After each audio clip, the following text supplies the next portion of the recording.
కేంద్ర ప్రభుత్వ ఆరోగ్య మంత్రిత్వ శాఖ దగ్గు సిరపుల విషయంలో ఒక కొత్త నిబంధనలు నియమాలు తీసుకురావడం జరిగింది. డాక్టర్ ప్రిస్క్రిప్షన్ లేకుండా ఇకపైన మనం దగ్గు మందు కొనకూడదు కూడా. ఎందుకంటే ఇప్పుడు ఆ దగ్గు సిరప్లను స్కెడ్యూల్ కే నుంచి తొలగించడం జరిగింది.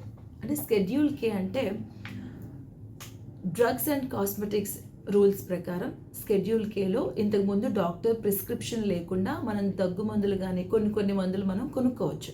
బట్ ఇకపై నుంచి ఏదైతే ఈ కాఫ్ సిరప్స్ ఫర్ కాఫ్ ఆ జాబితాను ఈ స్కెడ్యూల్ కే నుంచి తొలగించింది. అంటే ఖచ్చితంగా ఇకపైన మనం దగ్గు సిరప్ కొనాలి అంటే డాక్టర్ ప్రిస్క్రిప్షన్ అనేది ఖచ్చితంగా ఉండాల్సిందే.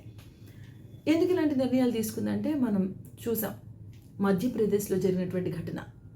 అంటే కల్తీ మందు అవ్వడం వల్ల, అంటే దగ్గు మందు కల్తీ అవ్వడం వల్ల 22 మంది ప్రాణాలు కోల్పోయారు. అలాగే ఇలాంటి ఘటనే రాజస్థాన్లో కూడా జరిగింది. అక్కడ కూడా చాలామంది చిన్నపిల్లలు చనిపోయారు, చాలామంది హాస్పిటలైజ్డ్ అయ్యారు. సో పిల్లల భద్రత విషయంలో, పిల్లల భద్రత కోసం, అలాగే ఈ నాణ్యత లేని దగ్గు మందుల వాడకం తగ్గించడం కోసం కేంద్ర ప్రభుత్వం ఆరోగ్య శాఖలో ఇలాంటి కొత్త నిబంధనలు నియమాలు తీసుకురావడం జరిగింది. ఇకపైన ఫార్మా వాళ్ళు ఎవరైనా దగ్గుమందు అమ్మాలి అంటే చాలా జాగ్రత్తగా ఉండాలి. మనం దగ్గుమందు కొనాలి అంటే డాక్టర్ ప్రిస్క్రిప్షన్ తప్పనిసరి ఉండాలి.